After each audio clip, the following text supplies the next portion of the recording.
How very nice that you're all back again. We're on our third class of Becoming Your Best Self. Quite a timely class, really. And Yeah. based on Buddhist psychology, Buddhist kind of practice and understanding of reality, I try and bring in a few kind of pop science things, neuroscience, and our Western kind of psychology to put it into a perspective. So it's fine if you're joining the class partway through. That's perfectly okay because each of the lessons is a standalone topic. For those of you that are new, my name is Miffy. I'm the program coordinator here, as well as at Lungri Tangpa Centre, as well as leading a lot of these courses. What we've already covered in the first two classes, the first class was all about actually discovering what happiness is and the difference between just enjoying ourselves, being distracted, constantly chasing kind of entertainment, and real authentic happiness that's not beholden to circumstances, but comes from within and actually that we can cultivate. And the type of happiness, authentic happiness, comes a lot more from just what we get from the world and consume, and much more from how we contribute. And that gives us a lasting sense of satisfaction and joy, regardless of our mood. And how it's the kind of hedonic happiness that distracts us from something that's far more meaningful and long-term.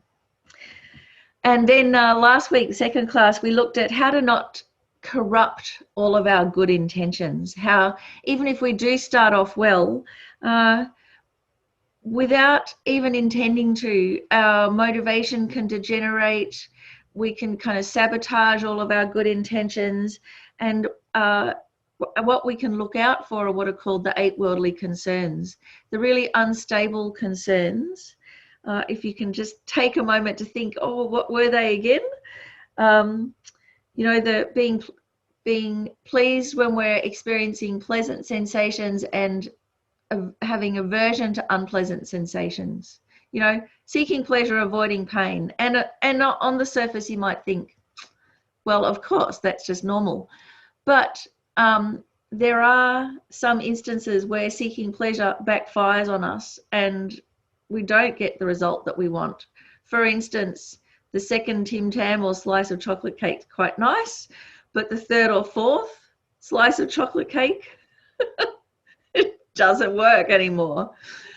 And also pain, we might think, oh, well, pain's bad, but actually, no, pain is uncomfortable, but it keeps us safe. So if we're walking around in shoes and we get a blister, it's because our foot is being harmed, and the blister lets us know, it protects our foot, lets us know something is wrong.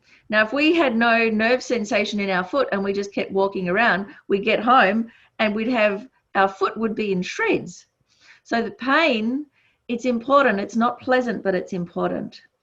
So these worldly concerns, at first we have just a very kind of short-term reactive response to them without actually realizing that in themselves they're neither good nor bad. Pleasure and pain are neither good or bad, but we get into trouble when we push one away and we grasp after the other one. And there were some other pairs that we also looked at: fame and infamy, success and blame, profit and loss. So all of these worldly concerns, very much focused on outside things and grasping at outside things, really corrupt what started off as our good intentions. So we're going to have a little more of a look at how come that happens. What's the attitude? Why do we get caught out like that for this week? And so the main topic for this week is called the 3 higher trainings. And they are pretty much skills for humanity. So what do we need? What are the skills that we need to be a good human being, to not be corrupted, to be able to have a sure direction in life, to be realistic, to be happy, to be able to help others, all of those things. So these 3 higher trainings are all the skills that we need, and we have a potential to develop them, to train in them, in these skills for humanity. The reason they're called higher is because these skills can do a lot more than just give us a good human life.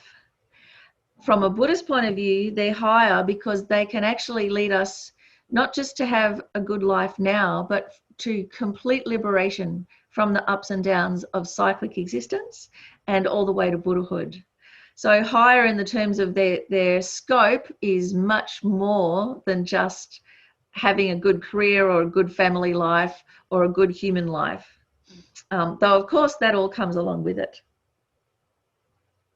So they can, if we develop these 3 higher trainings, then we can completely overcome all problems forever, not just deal with problems well, but overcome all problems and end suffering forever. That's the skills. So real skills for authentic happiness,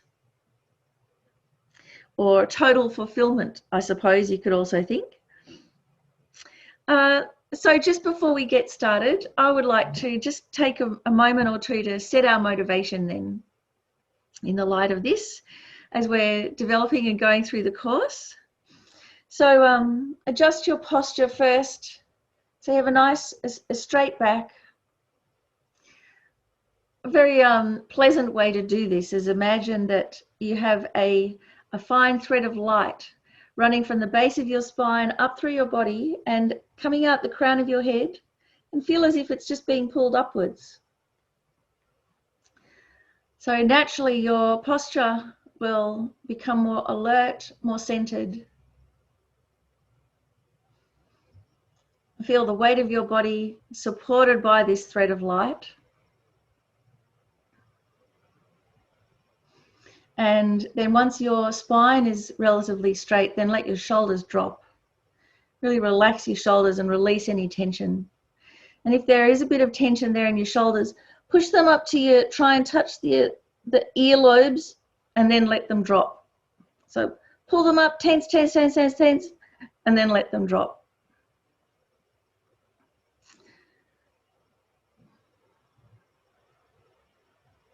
And become present in the room, present to your emotional state,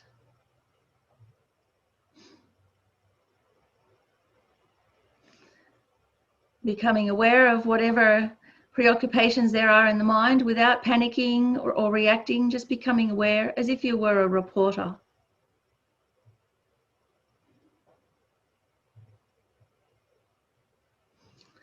And underneath those momentary ups and downs, we can set our motivation. What's the real purpose that we're here? A lot more than just momentary happiness or the alleviation of just this week's problems. But actually, if we could, we would be solving problems forever. So we can set that as our motivation, because it is a possibility that everything that we discuss, contemplate, learn about, will be able to help not just now, but have long-term beneficial consequences for us. And in turn, we'll be able to benefit all those around us in a meaningful way. So we can make sure that our motivation is an altruistic one, it's very long-term, that we have this kind of inner joy and confidence that this is possible to achieve, to really contribute to our own welfare and those of everybody else.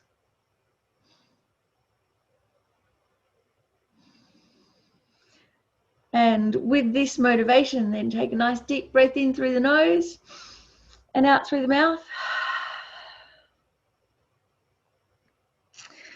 We can be ready to engage in today's class. So I'll get up the screen share for us. So the 3 higher trainings, how they'll make our life better now, but how long-term they are the skills to be able to completely overcome all problems and to end our suffering forever. So what are these 3 higher trainings? So yes, like I mentioned before, higher because not just for a good life now, but for much more longer term, for full liberation or enlightenment. And the 3 higher trainings, what they are skills for is to cut the root of suffering forever. So this image is really helpful to remember what these 3 higher trainings are. So the root of suffering, you know, what we can try and dismantle the plant leaf by leaf. It'll take us forever, won't it? Just trying to deal with this problem and that problem, and you know, problems are insurmountable. We deal with one issue and another issue comes up. But what if we could just cut the root of suffering, be done with it in one swoop? So what we need to be able to cut the root of suffering forever are these 3 skills. And so what we have is ethics is like having a really strong body, a strong foundation that can support everything. And then our concentration are like the 2 strong arms. And our wisdom is like the axe that cuts the root of suffering forever. So the ethics is actually focused on the body, on how we act in the world and how we communicate. The concentration, how we hold to our wisdom. Now, if you've seen Funniest Home Videos, you may have seen countless videos of people wielding chainsaws and, you know, just managing to escape with their life, being up the tree and sitting on the branch and cutting the branch at the wrong end and all sorts of things like that. So we know how things can go wrong. If you overestimate your abilities and you're wielding an axe, and it just goes willy-nilly all over the place. So we know we need all 3 things, don't we? We need to be strong, we need to be able to hold on to that axe, and we need to know how to wield it. Otherwise, we can do ourselves a damage. So with these 3 high ethics, you know, if we don't have the concentration to see our investigation through, you know, if we just fall off our analysis halfway through, come to some you know, slipshod kind of conclusion, go, I don't know, I just believe in this, and we've lost our thread of thought, we've lost our concentration, we may come to conclusions with our acts of wisdom that harm us, that are incorrect. So we really need all 3 to work well together. So when we are able to cultivate ethics, this strong body, embodying our values, and that becomes a foundation for our own happiness and peace of mind. We literally feel comfortable in our skin. And you know, when we don't feel comfortable in our skin, when we're shy, when we're easily intimidated, when we're racked by guilt, all of those things come from not having strong ethics or not embodying our values. So we don't have a natural confidence. So it's not a judgment to say that you're no good. It's just that we need to train in this to make it strong. Just like we don't automatically get fit and strong, we actually have to use our body.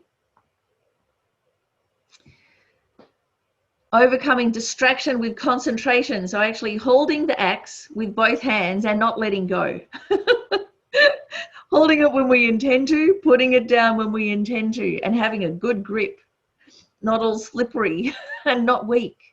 So at the moment, I don't know about you guys, but me, you know, I'm easily distracted. I easily become despondent. So my concentration isn't so good, or maybe I can concentrate, but then I have to drop it again because I'm exhausted. So again, it's a training that we need. And then the wisdom is actually what cuts the root of suffering, destroys the seeds of unhappiness and confusion and all the disturbing emotions within our mind. It goes right to the root.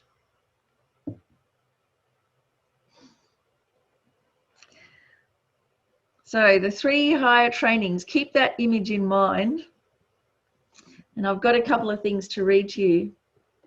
This book by Yangtze Rinpoche, Practicing the Path. It's a book on a commentary on the Lam Rim, which is like the graduated path to enlightenment. And Yangtze Rinpoche gave a commentary to a whole lot of Westerners. So it's very accessible, very practical to read. And so this is just a little bit of his introduction to the 3 higher trainings. And he says, at the moment, we are bound to cyclic existence because we are under the control of our minds. And our minds are under the control of our delusions. As a result, we find ourselves in a state of complete distraction all the time, consistently unfocused and unable to apply ourselves to the meaningful pursuit of the spiritual path.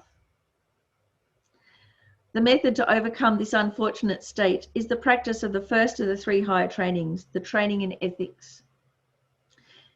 However, in order to completely subdue the mind, accomplishing the higher training in ethics alone is not sufficient. We must also develop our minds in meditative concentration. Because without the basis of single-pointed placement and strength of meditative equipoise, we will be unable to stabilize our realizations and unable to focus our minds on virtue. And eventually we'll even find that developing the mind in the higher training in ethics and the higher training in concentration is not sufficient. In order to free our minds completely from the control of the delusions and their seeds, we also need to practice the training in higher wisdom.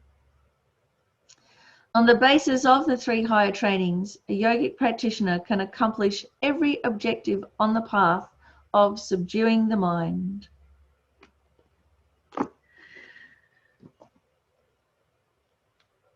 So, let's have a look a little bit in depth. And I thought what we might do is actually start at the hard part first, since we're all fresh this morning, and then kind of work our way. So we'll start with wisdom, then we'll work our way through to the more kind of obvious and easy to grasp things. So let's have a look at the wisdom one, the higher training in wisdom. It even took me ages to figure out what's a picture for wisdom. So this wonderful quote from His Holiness the Dalai Lama: "We are at the center of all of our troubles. It's therefore best to work at understanding our true nature first." So who is it that experiences the troubles and the problems? They're not just out there floating around by themselves. It's we who experience them. So it's crucial to kind of turn our focus inwards to look at who is this me that is experiencing problems, because the problems don't exist in a vacuum by themselves. It's us who experiences them, and we experience the same situations as other people, but we experience them very uniquely. So it's imperative that we understand our own experience of problems and the nature of not just the problems, but the nature of this I that experiences them. So His Holiness kind of explains that if we really want to cut the root of our problems, we need a lot more than just love, compassion, kindness. We need to actually develop our wisdom. And in particular, wisdom called the wisdom realizing emptiness, or more easy to grasp, the wisdom of dependent arising. So understanding how everything is interdependent. Nothing exists in a vacuum. You know, this idea of objective truth, it's just a fallacy, a fiction. What we do has consequences. What other people do affects us. And how we experience our problems even depends on our mood at the time, on what happened yesterday, on what things we've been working on recently, on whether we get support or not. It's our problem, and how we deal with it is a dependent arising. So right now, at the moment, what happens is that where our wisdom's tainted by ignorance and confusion and distraction and all of these things, and so we jump to conclusions and we make incorrect conclusions about reality. We make lots of assumptions, we project, we have projections we don't even know. We have expectations. I have so many expectations and I never know I have them until they're dashed. Then I go, oh, I had this expectation that XYZ would happen, but I was never quite conscious. Or we just believe the appearances, like we talked about last week with the worldly concerns. Something's unpleasant, so we believe it's not just unpleasant, but it is bad. Whereas, like the pain of the blister, it's unpleasant, but it's important. So what happens is there's this kind of process where, for instance, something appears unpleasant, and then we grasp at that and go, no, it's bad, I don't want it. And we impute all these additional things onto it, embroider a story and assumptions and expectations onto it. And then we react to that fallacy. In the process, harming ourselves, harming others, and it becomes like a vicious circle.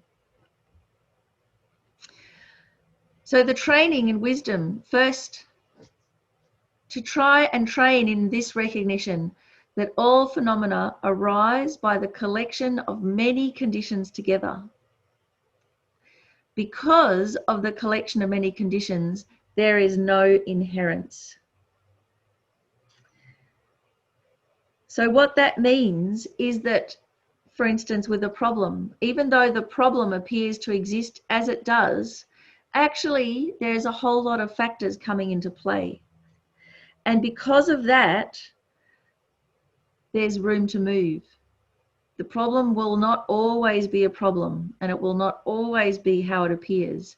There is no inherence. So that doesn't mean that problems don't exist at all. Yeah, they do, but in this way of an interdependent working of all the conditions coming together. They exist more like in a flow.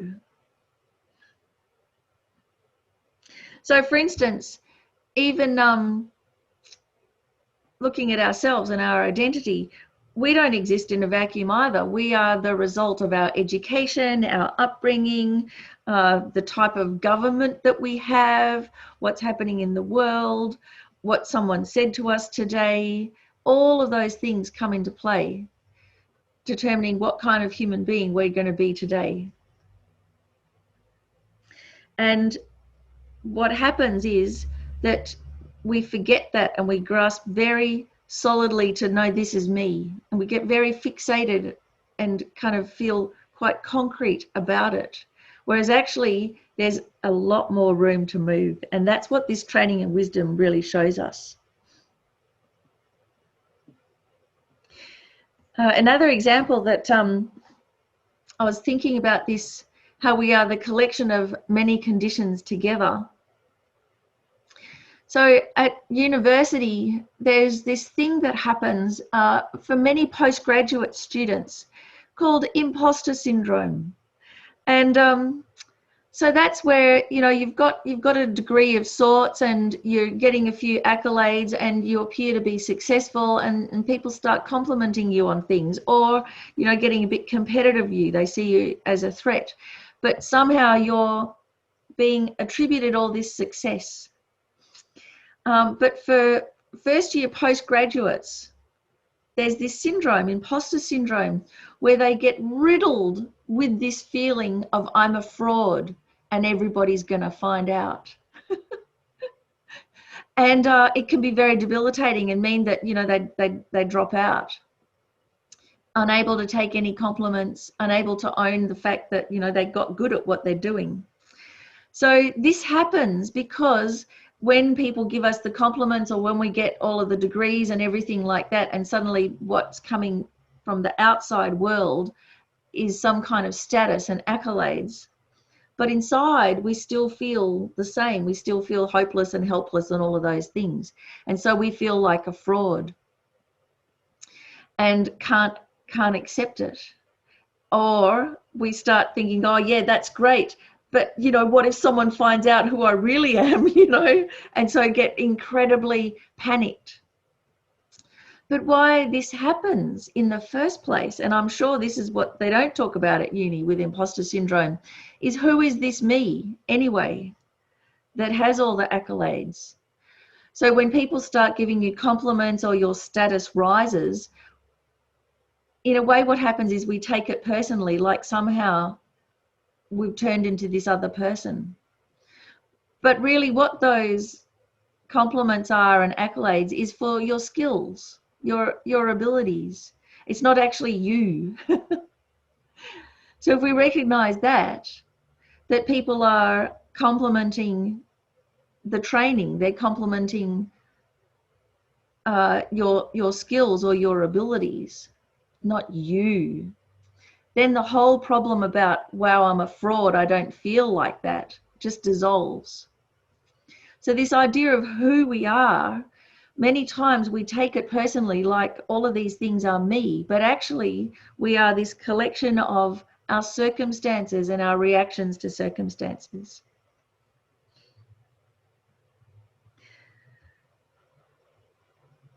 So what's happening here, we're confusing the dual nature of reality, relative and ultimate. And this confusion is the root of our suffering. So when people compliment us, we either go, yes, I am fantastic, or we go, I know I'm not fantastic, and feel terrible. And either way, we're thinking that they're talking about the real me. And either way is wrong.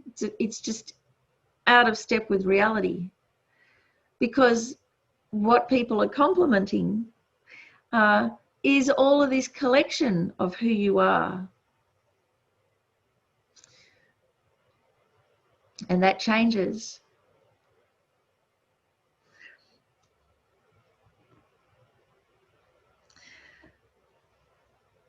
The higher training in wisdom also means that we can relax by just knowing that things, and in particular problems, don't exist in the way that they first appear. So if you're the kind of person that something happens and you go, oh no, it's okay. You can go, yeah, it looks like that, it looks bad, but it depends. Let's see what else is there. That's just the first appearances. We might have an emotional response. Something terrible might happen. We might even go into shock, have a physiological response, but we don't have to believe it as true. It's just one of those responses. So if you've ever been to a scary movie, have you been to a horror movie or a thriller or even an action movie and got a shock? So we still go through the experience, don't we? But we also know it's not real.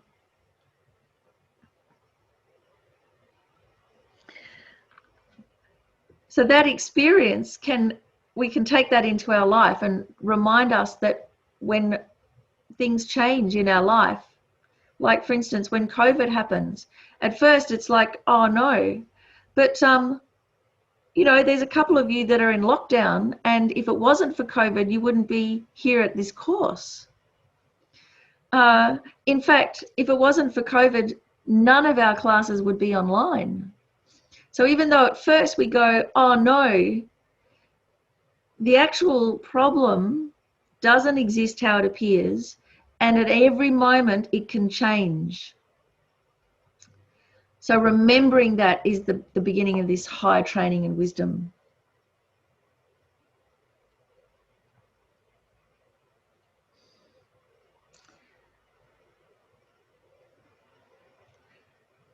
So here is a Western way of putting it, talking about cognitive fusion, which is this, I've got several examples, but what's happening with our ignorance, grasping at appearances to be real, is what's happening from a Western point of view is something called cognitive fusion. So one example is where we fuse the behavior and the person. So, I mean, this just happens all the time because cognitive fusion is an instinctual thing. How we get things wrong. How things appear, we think that's how they exist. We assume something exists exactly the way it looks to us. And because of this, we get into trouble. So here's the first example, fusing the behavior of the person. So if you're in the supermarket and you see someone doing this, it might be a child or it could be an adult. I mean, there's the meme about Karens at the moment, isn't there? And so we see someone acting badly and we just think, oh, horrible person, bad person. Might even go so far as to go, I hate them, or I wish they'd just get out of my way, or fall over and hurt themselves, or all of these negative things flow on after it. But it's easier to work with this if we think about a child having a tantrum. So is it a bad child or a suffering child? So, you know, or if someone's yelling at you, is it a rude person? Or is it someone overcome with frustration and anger? So we, in one of the previous classes, we talked about this and went, well, it's not a bad child. It's a child with bad behavior. So that's kind of the first way that we can look at it. Then we can kind of unpick it a bit more and go, well, it's a child with bad, is it a child with bad behavior or an unhappy child expressing aversion? You know, a suffering child. And from a Buddhist point of view, you can even go a step further and go, is it a child expressing aversion or a potential Buddha screaming to be liberated? So right there's the appearance, but there's a lot more going on than with the appearance. And the first thing that cognitive fusion does is just believes the appearance and goes, bad child. Of course, we know that's not possible. There's a couple of other nice terms, cognitive deficit and cognitive hyperactivity. So cognitive deficit is where in a difficult situation, something that's horrible, it feels so bad, unpleasant, that we just can't see any benefits. And so we just go, no, I don't want to go. So this is how most people feel about the dentist, isn't it? The dentist is so horrible, we'd almost rather die than go to the dentist. So cognitive deficit, what it does is it just falls for all of the apparent horribleness and cannot see any benefits at all. My example of this is, you know, my cognitive deficit is about exercise. I am overwhelmed by how difficult exercise is, and it overrides any remembrance of how it could benefit me. And, you know, as a result, especially with COVID and everything going online, you know, I just become like a weakling. Put on 10 kilos and become a weakling. So that's because of cognitive deficit. If you didn't have that deficit, all the benefits would also become apparent to you, and you'd go off and joyfully exercise. Then we have the other one on the other end of the spectrum, cognitive hyperactivity. And this is where in a pleasant situation, we totally overvalue all the enjoyable qualities. This has also happened to me. Ah, champagne. How wonderful. 1 glass of champagne, wonderful. 2 glasses of champagne, even better. 3 glasses, triple your fun. And on it goes. And then in the morning you wake up, why do I have a headache? How did this happen? How could I forget? Totally forgetting the consequences, that there's the other half of the story that is inextricably bound to the first half of the story. And yet, this happened to me not just once. I cannot tell you how many times this happened to me. So a real severe case of cognitive hyperactivity there. There's some other places where this happens. So on a more kind of serious level or a little bit more subtle is, for instance, if you're in a relationship where you constantly keep the peace. So you smooth things over to keep everything ticking along nicely in the short term, because the kids have to go to school or you've got to go to work or you just don't have time to deal with that now. So everything gets smoothed over and may remain fairly pleasant, but the problems don't get solved or dealt with. And actually what happens when we do that is we kind of normalize the bad behavior of the rest of the family and enable people to be disrespectful, to not pull their weight or, you know, do the housework, or to just retaliate when they're in a bad mood because we're smoothing things over. So, I mean, that's a thing that happens. It's very common. It's a cognitive hyperactivity where we overvalue the momentary peace for the actual health of a relationship. And that has consequences. That's why in the end marriages break down, isn't it? Because all of those things just pile up and they're not dealt with. And we don't intend it for it to get to this. It just creeps up because we have this cognitive fusion that if we just keep the peace now, if things are just nice now, everything's okay.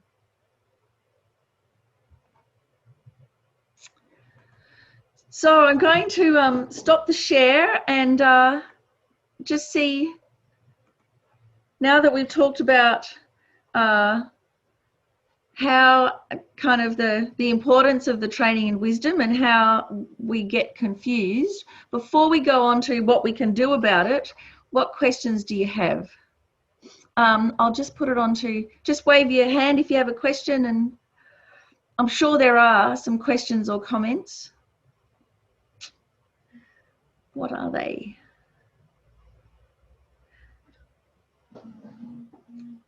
I'm hoping there's some questions or comments. Andrea, did you have one? Look, one of the reasons I'm here is because I'm having difficulty concentrating. And I find it interesting that that's come up as one of the 3 higher trainings. And I know that I find that a great challenge. And I find that the situations that you're outlining, sometimes forgetting consequences or sometimes being so enamored with the wonderful stuff that you've forgotten about the headache in the morning. I find that extremely interesting, but to my mind is, all right, well, that sounds fantastic, but how do you get to that point where you are able to recognize those situations when you're in the situation. Yes. And move forward from there. Yeah, that's a very good point, Andrea. And actually, I mean, we're kind of working backwards here because we're starting with the main thing, the wisdom, because we say that how crucial it is. And then, well, how do we develop that wisdom? We need concentration, exactly like you said. But again, as we'll go through, we'll see, well, the main support of concentration is developing our ethics. So we sit well in our own skin. And that's quite an unusual take on things. You know, most people think to develop concentration, you just force yourself to squeeze harder. But that is unsustainable. Actually, concentration means being able to relax and be fully present without that panic that we have of skidding off here and there, without disassociating, without being tired. All of those things comes from being able to just relax and be fully present. And the only way we can do that is if we have ethics. So we're kind of working our way back to that. But it's a very good point, and you just pointed out exactly why why we need all three and how they work in together. Yeah. Yeah, I understand it's not any one aspect, and I understand that it's a blending of it, but that just seems to me to be a bit more focal for me. Yes. So we'll go into that. We'll get to that pretty soon. Any other questions about this wisdom? You're all hunky-dory so far? Just seeing how we go. Okay, so let's have a look what we can do about the wisdom. There are some things as beginners that we can start off with straight away. Re-education. So this is the solution for wisdom, is educating our mind, educating ourselves. And this we can do. So in the terms of what's happening within our mind, to try and develop this realization of and notice when it comes into play, the discrepancy between appearance and reality. So by appearance, not just visual appearance, but how we first experience something. So I know when something happens, I have a reaction. And I hardly ever think, oh, this is an appearance. But actually, we are reacting to an appearance in our mind of all the assumptions, the fears, the hopes, the worries, and it all comes together into this one thing, which is the appearance of a problem. And then we think that's reality. So what we've got to do is just like develop this, take it with a grain of salt. Just even say to yourself, this is the appearance, but it's not the whole story. And at least if we develop that habit, or what's the rest of the story? It may feel like this, but it's not true. All of those things will help just relax us a little bit and open up for the reality. To recognize cognitive fusion when it's happening, try and recognize it with the really embarrassing, obvious things first, because they're easy, like eating too many Tim Tams, not exercising, hangovers, and instead of being kind of precious with ourselves, just tease yourself a little bit. Like, at least get used to recognizing when cognitive fusion is happening. A rule of thumb I've put in here, probably more for myself than anybody else, is to work on your own mind first, rather than an abstract philosophy, rather than going off into, oh, the meaning of reality and this and that and this philosophical school and that meta-analysis and la la la, and go, okay, but How is this helping my mind? So we really take it back to the human level, because wisdom also isn't just some pointy-headed thing. Wisdom exists in the mind of somebody, and it affects our mind. So how is my mind being affected? So kind of bring it back home. It's skills for humanity. And from a Buddhist point of view, we're trying to develop what's called the wisdom of selflessness, which doesn't mean altruism. It means no inherent self, no real self. So it's that grasping at a real self that makes us uncomfortable, that means we can't accept a compliment, that means we're racked with doubt and guilt. All of those things come from this grasping at a real inherent self. So at least for beginners, the way we can start this wisdom of selflessness is to just recognize that we are a collection of everything that everybody's put in, educating us, helping us, everything that's happened to us, and all of our responses back again. We're this vast collection of reaction to circumstances. Not Susan. Oh, maybe, okay, do we have a unstable internet connection? I hope not.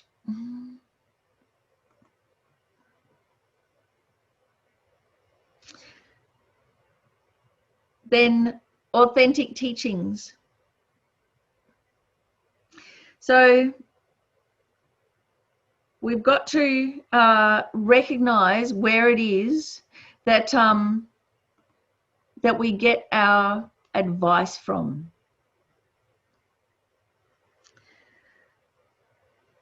So one of the things that we get our advice from, or our information and the way that we read and relate to the world, is from the news. And actually, we live in a post-truth world now. There's a vast discrepancy of what's reported and what's actually happened. It's very skewed. People just say fake news to things that they just don't like. If you don't like what's happening, you just call it a conspiracy theory, as if it's going to make that go away. So William Burroughs actually said, "Nothing is true, everything is permitted." And that's what a post-truth world looks like, where the truth just becomes unmoored from reality. And we really owe it to ourselves to make sure that where we get our information and our advice is authentic, is based in reality. And to be careful how we are affected by the news cycle, by the way our politicians describe things, by just how things are framed, the paradigms, the dominant paradigms. Because most of that is out of step with reality, and that's why we have so many problems. So we've got to check our sources, continuously check your sources, and check, does the source accord with your own experience, with reality, or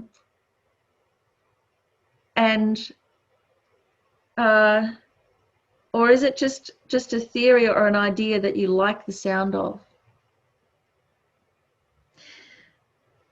And all the way along, what we're doing is retraining not just our thinking, but our feeling. We're retraining both. So many times we think, oh, we can change the way we think about things or understand things, but we somehow feel that our emotions are fixed and solid and real, and there's nothing we can do about them, and they trump everything. They mean more than our understanding. But this isn't true. Our feelings also can be trained. When we're a little kiddie and how we understood the world, you know, many kids think they are the cause of their parents getting divorced, for instance. And that's a legitimate feeling, but it's not true. And as adults, we can feel a certain way. We can feel the world is doomed, or we can feel these people are bad and these people are good. And it's a legitimate feeling, but it's not true. So we need to become more educated with our feelings as well as our thinking. And that will change the way we relate to the world. And if you're lucky, your mother used to say to you when you were little, use your words, dear. You know, try and describe what's going on, because at least it gives us a little bit of space from being overwhelmed by what's going on. So as adults, we can constantly use our words to reframe the situation and really have some more wisdom about the situation. So I put this little picture of a little kid drawing a house here, because it starts off when we're re-educating ourselves. We can feel as clumsy as a kiddie trying to draw a house.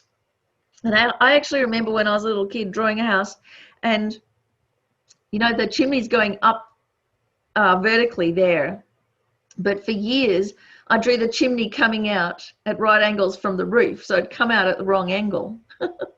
And I couldn't figure out what's wrong with this picture. You know, so even that, just drawing a stylized chimney, took me ages. So at first, when we're delving into this, we may feel quite despondent, because suddenly we're no good at anything and it's really hard, and it just does our head in. You know, 20 minutes talking about wisdom and it's done our head in. But with training, in the end, we'll end up being able to draw like an amazing architect's drawing just by becoming familiar, using our words. In the end, we'll just by kind of exposing ourselves to this and just becoming familiar with it, it'll become easier. And, you know, that's okay. That's fine. We don't have to feel, oh, I'm no good at, you know, putting this all together now. It's doing my head in, I'm no good. No, of course, because it's new. We haven't done it before. So, we can really encourage ourselves and try and put everything into words in a realistic way, so that our words help train our feelings.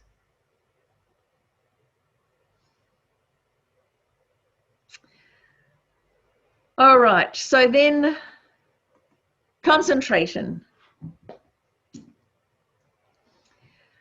To be able to do any of that, we need to concentrate. We need to put our mind onto the topic without falling off. And this is what concentration is, the definition of concentration. A mental factor capable of abiding one-pointedly on an object of virtue without distraction. So it's a mental factor where we can abide one-pointedly without distraction. And I must admit, sometimes when I'm trying to concentrate on something, I feel like I'm holding onto the back of a cart, going along a bumpy old lane. I'm going, and I'm holding on for dear life, and then I've just fallen off. Everything falls off. But, you know, after a while, you start being able to hold on. It's like those two arms, isn't it? You start being able to hold on. You have the strength to hold on for a few more minutes. But the interesting thing about this is to abide one-pointedly on an object of virtue. So what's virtuous? Virtue is anything that brings about authentic happiness.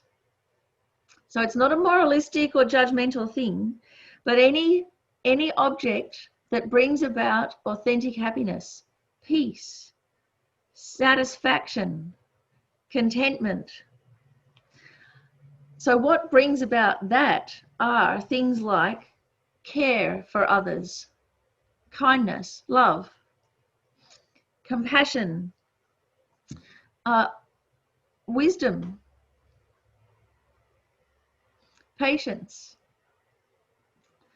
So all of those are objects of virtue. So this is the difference between just ordinary concentration and the higher training and concentration, because the higher training and concentration necessarily has built into it that what we're concentrating on is something that's going to bring qualities, happiness. So they're necessarily virtuous objects. So just ordinary concentration can be motivated by fear, competitiveness. You know, if you're going to be a sniper or an assassin, you've got to be concentrated, but that's not higher concentration. So we have to make this distinction here.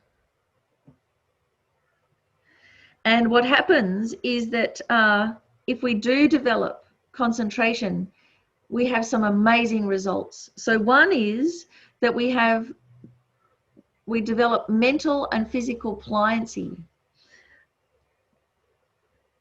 This is a naturally blissful state. So it's not a hypervigilant state. It's quite different, isn't it? Of being alarmed, but it's naturally blissful, relaxed, open, clear. It means all of our other good qualities have a chance to blossom and shine. It means that we have an effect on others that's beneficial, that encourages others naturally, that makes others feel safe naturally, that helps others naturally. So what this is, it's a focus that's not just focus by itself, like a hitman needs focus, but it's informed by ethics, virtue, and wisdom. So it's a wisdom that how we are in the world affects the world, that we're not just me, it's not just all about me and my needs, that we're a human being in a society. We're interdependent. We depend on the kindness of others, and what we do affects others.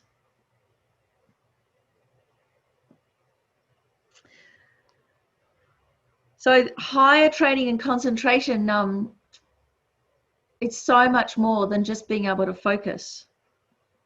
And it's why even if we can just focus in a worldly sense, many hyper-focused people are very miserable or total insomniacs or really driven or very cranky, all of those things. So why? Because it's not a higher training in concentration. It's not informed by the wisdom of interdependence, and it's not focused on virtue. And so then it doesn't bring happiness.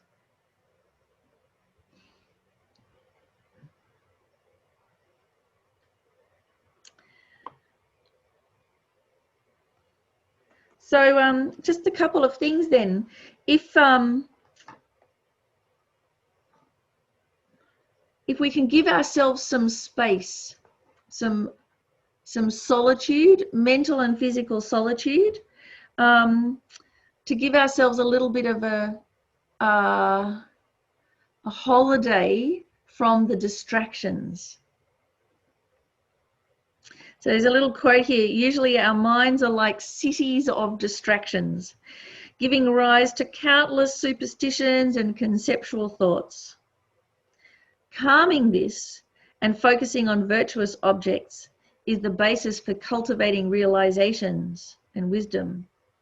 And without it, it's just intellectual and we still suffer. So most of the time we're distracted and we're preoccupied with all of those worldly dharmas that we talked about last week, the worldly concerns. And so we need to still that and actually calm our mind and focus on virtuous qualities, so that how we develop isn't just an intellectual understanding, but we actually change our heart as well.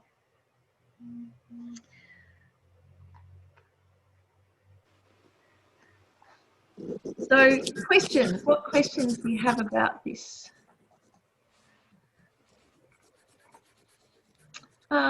Jane, did you have a question? You've turned your microphone on. Do you have a question? No, she's turned her microphone off. No. So the last one we looked at, it was interesting. I was writing and I heard aversion as a version. Oh. And I really liked that, because what you were saying is if a child is unhappy, it's expressing aversion. right?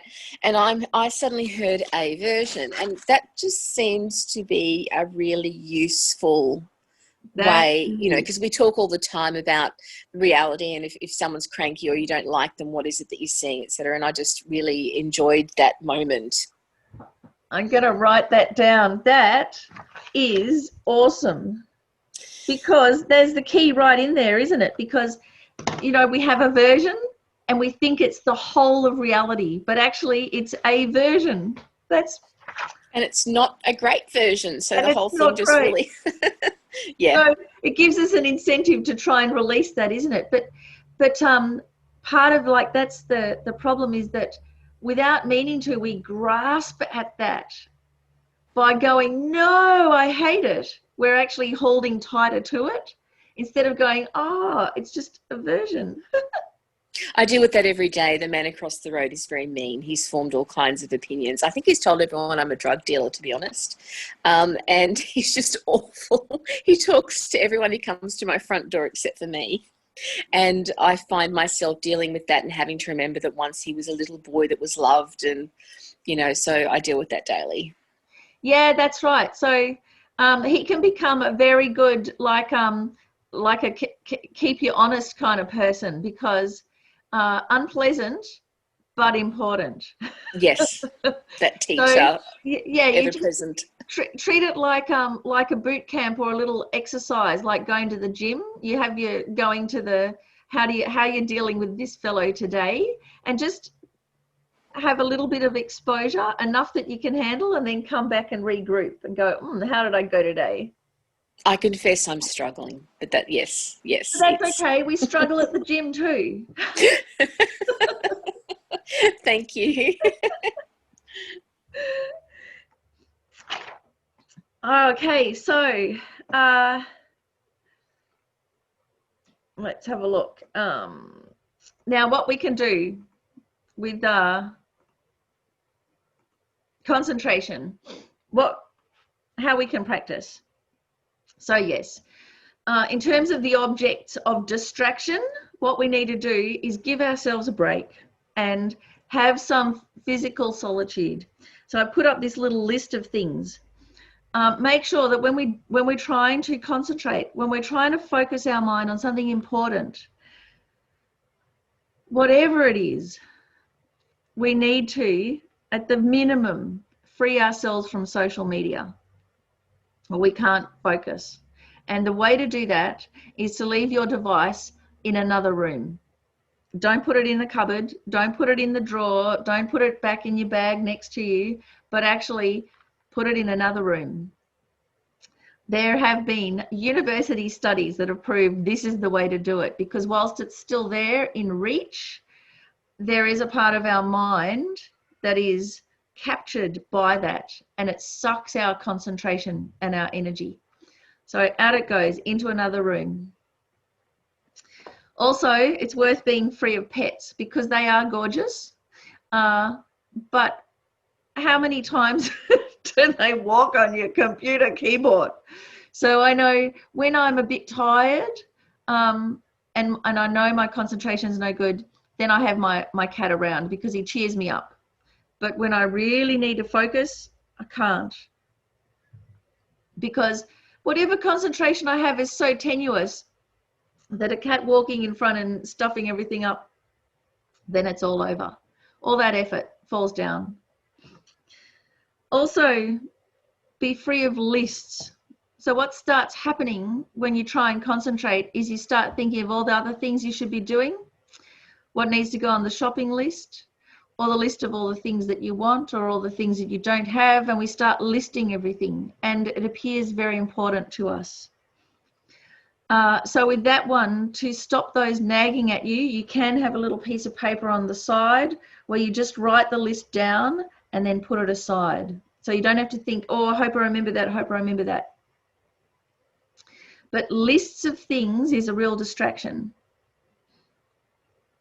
It can even be lists of, you think of one person who annoys you, and then suddenly you've got the whole list of everybody that's annoyed you through your whole life. So they really get away with us. And part of the appearance is, oh, this is important. So that's why it's worth just jotting down and putting it aside.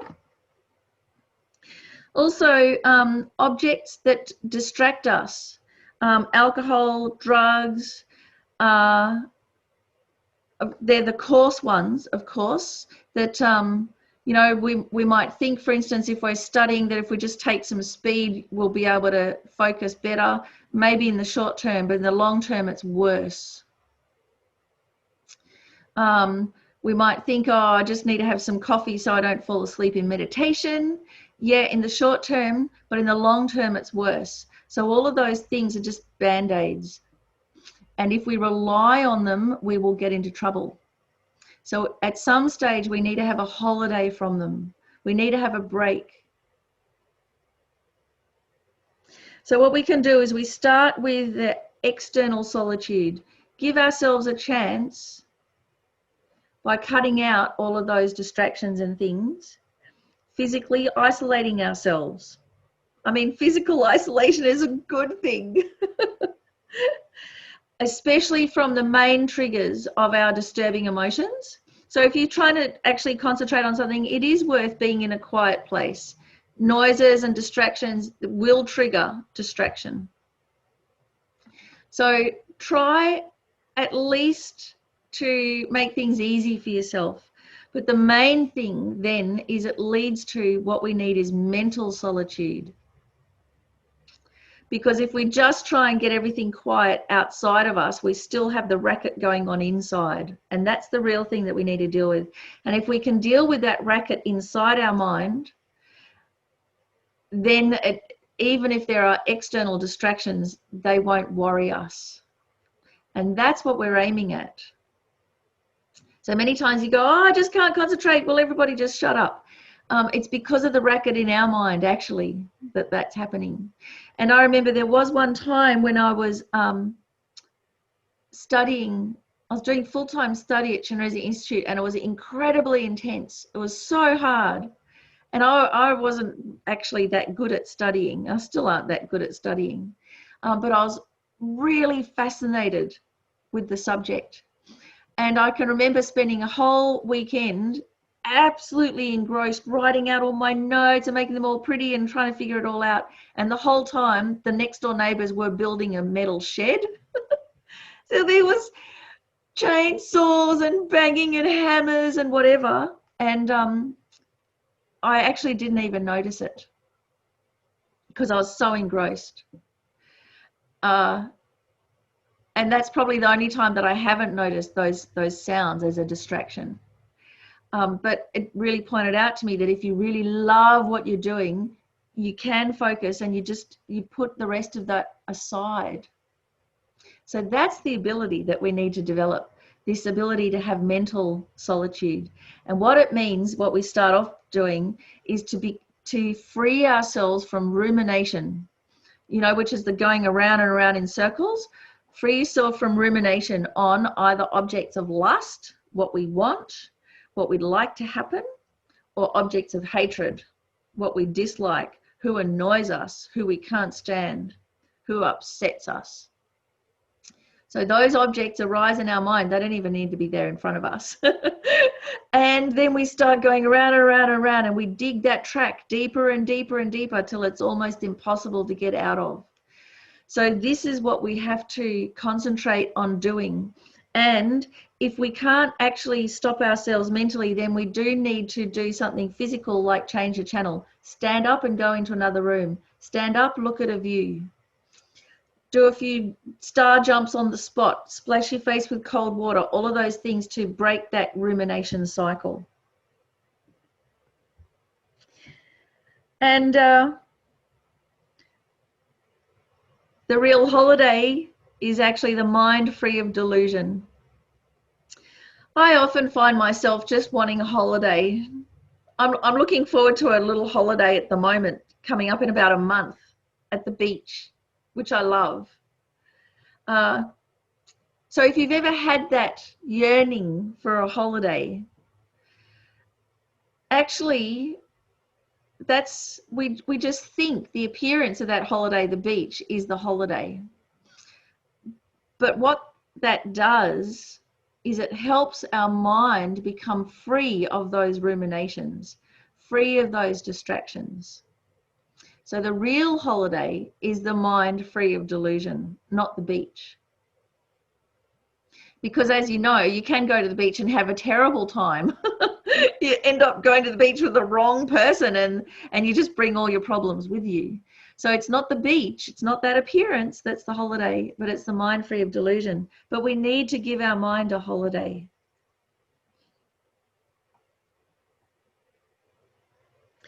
So the best possible way to do this, of course, is to go on holiday, go to the beach, relax, and then turn your mind to objects of virtue, to developing your wisdom. But we don't often do that, do we? We get to the relaxed bit and leave it at that. So we miss our window of opportunity. When we're relaxed, that's the very best time to develop our wisdom.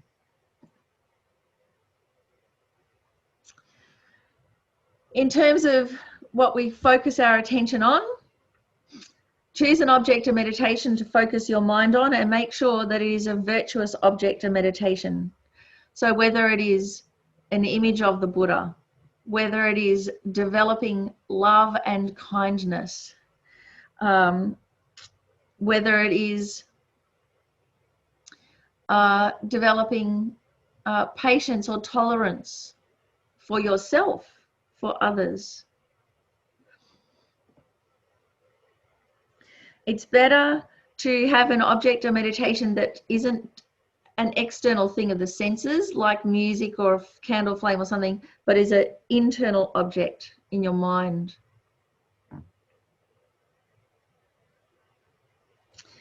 Avoid laxity and excitement. So you can tell that they are arising when laxity, when you kind of get lulled into dullness, excitement, where all of those exciting things like flirt with you. So both of those, kind of notice, oh, it's laxity or it's excitement, it's lull or it's flirting, and leave them aside. And what we're trying to do is maintain stability, clarity, and intensity when we're developing our concentration. And so for that reason, we want to do it in short bursts, not long, not for hours and hours, but short bursts that are clear, stable, focused, relaxed, enjoyable, and then have a little break and then come back. So in small bursts, just like when we're doing physical training. When you start at first, short bursts, not 3 hours of training and then go home. We'll kill ourselves. So the same with developing our concentration.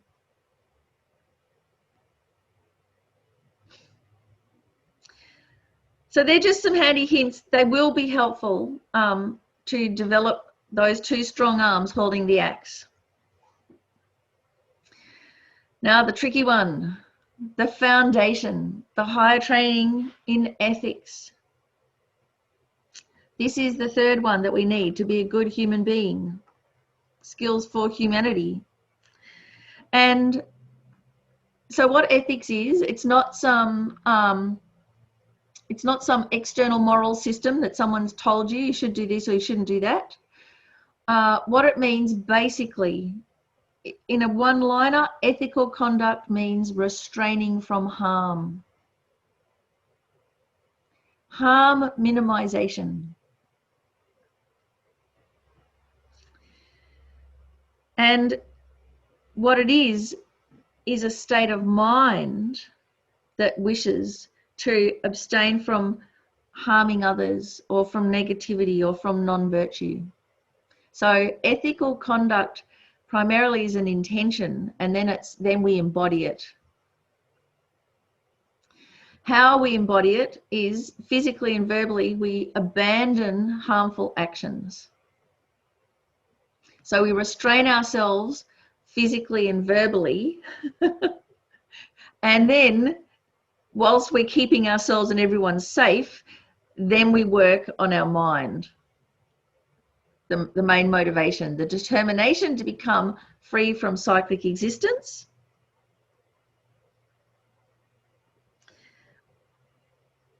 So that's a really big motivation. So it's not about being right or being wrong, but it's being able to figure out what's the right thing and what's the wrong thing to do in this big context. The greatest possible benefit for the greatest amount of beings, for the greatest amount of time, to become completely free from cyclic existence.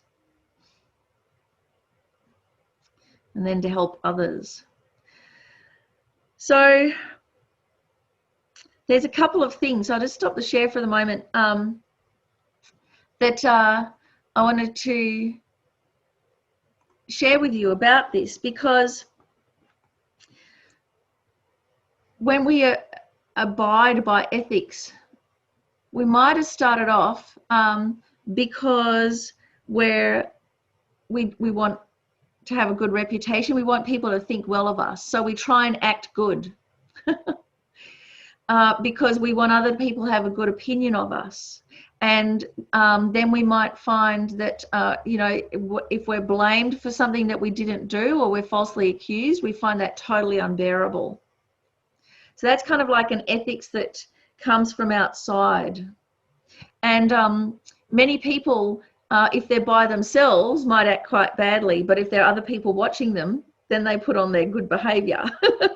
So, our reputation is a big motivator for ethics. There are many things that if someone's mum was there, they would not speak to the person like that if their mum was there. There's things that people say at the football that they'd never say in front of their mum.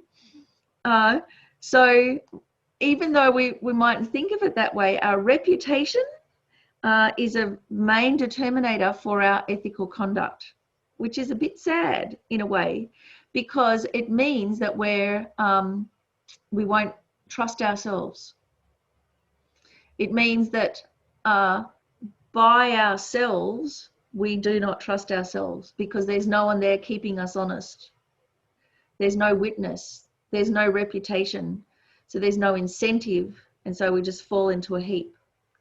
So there's a deep psychological scar that happens from that, where we just do not trust ourselves. And so then we have very low, as a result, a low self-opinion, low self-esteem. So it's strange to think, but the way to develop self-esteem is to have good ethics. Not to get everybody to tell you you're great.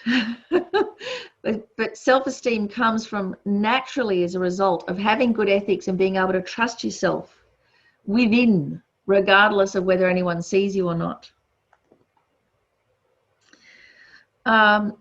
We might also develop our ethics by, say, bargaining with God or bargaining with karma. If I act very well here, then maybe things will turn out well for me. If I try and be a really good person, then hopefully my life will be really good. As we know, that also doesn't work. Very good people have very bad things happen to them. You can strike a bargain. You can go, okay, I'm going to be very, very good, and then everything turns out bad, and you go, well, that's it. I'm done with being good. So the bargaining, again, it's developing our ethics from outside rather than from within. We might also develop our ethics from fear, thinking, oh, we should do this or we shouldn't do that, or guilt. Having this idea, an external idea of this is right and this is wrong, which is, again, grasping to inherence, and it's not based in reality. So I tell you this story. I mean, I really learnt this the hard way about ethics, the difference of a system that is ascribed from outside that you think you should do, like from duty, or something that comes from within, of a real understanding of right or wrong, based in, ethics in this big kind of, a big picture of the benefit for oneself and others, rather than all these external kind of things. So what happened to me years ago, in my 20s, I was a bit of a rabble rouser and, drank way too much vodka, slept around with everybody, just like was party, as well as worked really, really hard making costumes and studying philosophy. So, quite colourful, but quite messy and trying to find my own way in life. And so then I started studying Buddhism, and I got to the bit about developing ethics, and I just thought, oh, it's all these things you should do and shouldn't do. And I thought, oh, okay, I'm trying to, be a good Buddhist, so I'll take this on. And took on this whole kind of ethical structure, looked at the 10 non-virtues, the things you shouldn't do, the things you should do. And so then one night at a party, and I'd all just kind of try to be a good girl, basically. And so then at a party and drinking way too much vodka again, and someone came up to me, this really nice fellow, and propositioned me to go home with him. And in my mind, I'd thought, oh, I've been a bit of a sleep around, but that's no good. I should stop doing that. And so I said no. Anyway, so what turned out was that this fellow, and to this day it still cuts me up totally, he committed suicide. He committed suicide that night. Oh. So what had happened, he'd been going through this terrible time. I didn't realize that. And his friends had said, oh, and hadn't slept with any girls or anything like that. And so then his friends said, go and proposition Miffy, she's a goer. And that was the night that I decided to take on this kind of external ethical system. And so I'd said no, whereas normally I would have said, yeah, come on home. Anyway, so all of these situations came together. You must have had a dark night of the soul and committed suicide. And so then, then I found out about that, and I was just so ashamed because I didn't actually go with my authentic response, which was just genuine, human affection. And that would have worked. I had this external idea of this is a good thing and this is a bad thing, and sleeping around is a bad thing. Whereas actually there is no inherent. It's not necessarily a bad thing. If you're not sleeping with anybody else's partner, hey, it can just be kind. So that was a big wake-up call for me, and I vowed never, ever to take on something just because someone says I should, but to really figure it out. What is kind, what's unkind, what's going to have a long-term benefit, what's not. And regardless of what people think of me, I don't care. That's not what's important. People can think I'm a sleep around. I don't care, because I know my motivation. And I know that, it wasn't, for my own reputation or just for my own benefit, that I was just genuinely good at it, actually. In my 20s, I was an excellent sleep around, and I'm still really good friends with all of those people. So what on the outside might look like promiscuity, from the inside, from the actual situation, can be totally different. So, the regret that's lived with me from my life from that has meant that I've been able to really clarify why I'm doing things and make decisions that I don't regret. And that's one of the big things in life, isn't it? To try and figure out what's right and what's wrong. And whilst we are beholden to external circumstances that push us around, or an external code of conduct, it's never going to come from within. And then you won't ever know what's the right thing for you to do. And you'll end up being beholden to everybody else, and at the end of your life have a huge amount of regret. People say, I didn't live an authentic life, because we have these ideas of what's good or bad. So there's a lot to the higher training in ethics. So what we do, we have our vows. We have our marriage vows, our scouts vows, our citizenship vows, our professional code of conduct vows, all of those things which are external laws that help us live in those roles. We have the laws of the land. But all of those things are changeable, aren't they? So the laws of the land, just, you know, up until very recently, it was illegal to marry someone of the same sex. But we were able to change the laws of the land. And why were we able to do that? Because, you know, like at the time, all the bumper stickers that said vote for love. So instead of just holding to this external code of conduct that isn't moored in reality, we become more, you know, we look within and see what's the deeper reality here. Professional codes of conduct have also changed over the ages. So after a while, it started coming in. Oh, there needs to be a professional code of conduct, for instance, for professors, that they don't have affairs with their students because of the imbalance of power. But that wasn't a law at the beginning. It just came in relatively recently. So all of these things, we have the external training that's a good starting point, but there is no inherence in that. We really have to look within to find where we need to break that law, where we need to change that law, where we need to abide by it.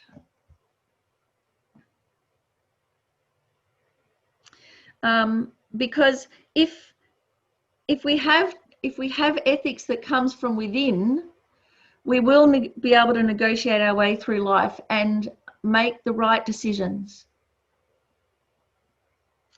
If we don't have ethics from within, we may look like we abide by this code of conduct, but we'll try and get away with stuff and end up with, you know, tarnishing our reputation, tarnishing our conduct. And so then you end up with politicians having sports rorts or having, you know, a little bit of extra travel allowance and all of those things. They just push the boundaries. Why? Because you can. Because your ethics is based on an external system and not what you know is right or wrong. You know, you look at that with the politicians with their rorts, and then I think of there's a politician in one of the South American countries where he just kept an old bomb of a car. He just lived in his family home, and he gave his salary, all of the money that he got for being president, he gave to charity. So there's no rule that says he has to do that, but ethically, that was ethics that came from within. So that, you know, that on one hand, as opposed to rorting the system as much as possible on the other hand, shows the difference between the external ethical system and the ethics that comes from within. And that's the one that we really need to aim towards.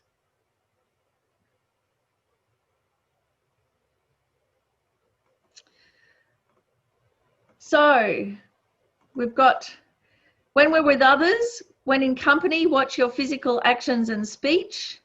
And when on one's own, practice good mental hygiene.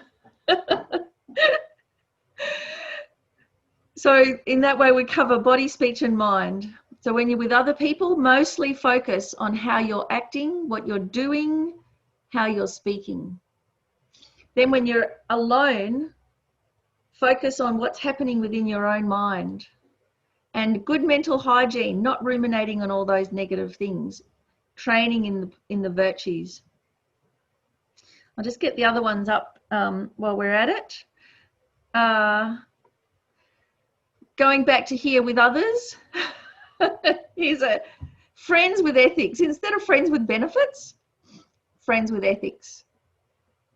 Make sure that you have some friends that have more ethics than you, that are better than you, that are better human beings than you are, and it will rub off on you. You know, it makes it very easy to become a good human being when everyone around you is acting with kindness and wisdom. It just, and it's helpful for us. if you don't have friends with ethics, if everyone around you is rorting the system, acting cranky, blaming everybody else, consumed by materialism, oh my gosh, like what hope do we have of keeping our head above water? So make sure that you have friends with ethics. And if you don't, look for one. Even if it's just, you know, coming to class together now. And at least we know we're with other sincere people, even if we don't know each other very well. Some pretty obvious ones: become active in civil society and help to change unfair laws, like, you know, marriage equality, things like that. Maybe what we can do for the refugees and all of those kinds of things. So actually physically being active in our society rather than passive will just make us feel better about ourselves. Putting on our cloak, our superpower cloak. And what that superpower cloak is, the cloak of our vows. So you know, when we have marriage vows or citizenship vows, that protects us and gives us strength. As a Buddhist, when we have bodhisattva vows, it protects us and gives us strength. Or refuge vows, they help us to hold us in a safe place and act safely.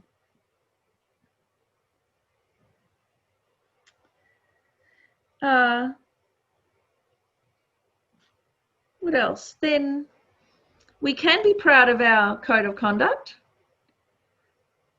of being an inner professional. We have a sense of pride and self-worth when we hold our professional code of conduct. If you're a teacher or a doctor, everybody expects you to treat everybody equally. How you feel about someone emotionally isn't supposed to come into it. That professional code of conduct is expected in our society, and we can do it. And we can do it by becoming an inner professional and treating everyone with equal kind of respect, regardless whether we like them or not. Respect because they're a human being with feelings. They matter.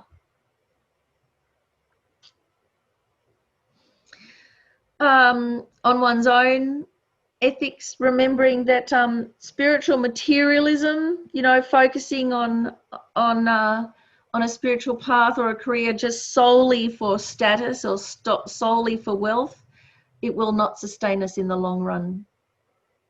Or solely to please our parents, or you know, all of those things. We need to find a reason within, and that also comes into ethics. And if we do all of that, then what happens is happiness becomes a habit.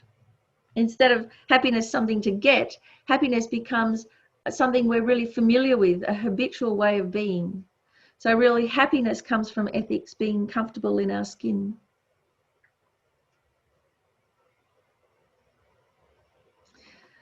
So a lot to take in. We've got a couple of minutes where we can have any questions or comments about ethics, about how to be comfortable in our skin.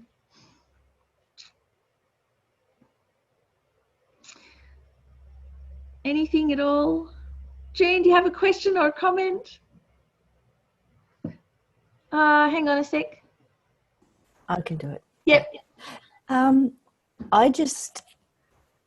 The ethics part of it for me was just really good, because I struggle with all the low self-esteem and all of that. And when you said, why am I doing this? That just made so much sense. And I thought, because that's what I'm sort of wanting to be more authentic about why I'm doing what I'm doing. And now that I'm a bit older, it's all becoming a lot clearer, and I can ask myself those questions, which I couldn't before because I was doubting myself and trying to be a good girl. Yeah. So, and thinking of the things that I've done in the past, going, oh, I shouldn't have done that, and why did I do that? But not really understanding. So that's been of extreme benefit to me. So thank you. Good. I'm really pleased. And I mean, that's one of the most debilitating things that we have, isn't it? Is a lack of self-confidence or self-worth. Yeah. But the way we go about it is completely wrong. It just it doesn't work. You know, No. we try and find reasons why we're good, or get people to tell us that we're great, or acknowledge us, or appreciate us, and it just doesn't cut it, does it? No. Because then you're at home by yourself in lockdown, and here you are with yourself. Now how do you feel? So Yeah, and it's, for me, it's, I've always had that, what do other people think? So I've always been guided by, oh, if mum says it's all right, even from a little kid, but even as an adult, oh, my friends say it's okay, oh, that's yeah, good, you know, or my daughter says it's fine, oh, it must be okay. And so I'm thinking now, I'm just really going to put that over there let and that think go. about, let that go and say, okay, why am I doing this? And really think about that and Yeah. come from that space. So thank you. Yeah, because like I learned that such the hard way, but I know how much regret I feel now is worse than, say, people having a bad opinion of me. You know, that still hurts, but Yeah. I just do not care about that compared to living with Yes. your conscience. Yes, I understand. Yeah. Yes. And so then, you know, people have gone, oh, you know, I'm so colourful, or I make my own way, or all of those things. But that's come at this really, at a big cost of making a real conscious decision to do what's really authentically right for me, regardless what anybody Yes. else thinks. Yes, I can relate to that. It was like me studying to be a nurse. You know, as a single parent, and then my family had saying, you've tried so many things, why do you think this is going to work? You know what I mean? And that was really, but I just stuck at it because it was the right thing for me, but I didn't sort of understand all the dynamics of it. And so when I finally finished and I was working, my mum said to me, she kept saying to me, you really are a nurse. Like, she couldn't believe that I'd actually done the study. So that was a real eye-opener for me. And that sort of, you know, but I've never really thought about it in the way that you described it. And so that's been very helpful. So, yeah. Thank you. Thank you, June. Anybody else? Questions, comments? Paula? Well, to sum up, you know, we have that picture, remember, of the 3 higher trainings, and you can kind of see how the wisdom, the sharp axe, many of us have that incisive, analytical mind, but if it isn't informed by kindness, by ethics, embodied by ethics, it's a danger. So if someone has a lot of intellectual understanding, but they're living a double standard, a double life, they're not being kind, they're a philosopher, but they're not kind to their family, it can, you know, can really harm others. So you can see how we need not just the wisdom, but we need to embody our ethics. We need to actually live them. Whilst they're still just intellectual, actually we can do a damage. And what connects the two is concentration. And part of that is just remembering, oh, what am I here for? What am I doing? What matters to me? Instead of just reacting, like doing this because I hope people like me. Concentration means remembering our wisdom, remembering our deep motivation, remembering our values. Instead of being cut off from them or being rudely awakened by them when we've dropped them. So those two arms, they connect the two. They connect our incisive, discriminating awareness, and they connect our actual, do we feel comfortable in our own skin, our real values and ethics of being a good human being. So the 3 higher trainings, they're amazing, aren't they? They're the 3 trainings for an ordinary life, yes, but the 3 higher trainings with these 3, that's the 3 things that we need that can take us all the way to complete liberation from the ups and downs of life to enlightenment, as well, of course, as a really good life now. So let's dedicate the merits, and you know, that may our ethics really be a strong foundation, the success of all of our goals. Now, concentration, may we remember our care for others. May we remember our purpose, our realizations. And the wisdom, may we develop that wisdom to really cut at the root of all of our suffering, which is that grasping at appearances, believing those first appearances to be true. So dedicating all of our efforts today to developing these 3 higher trainings, and then thinking how wonderful it would be if we could develop them even just a little bit. How even more wonderful it would be if we could develop these skills for humanity, how we could help ourselves and others immeasurably.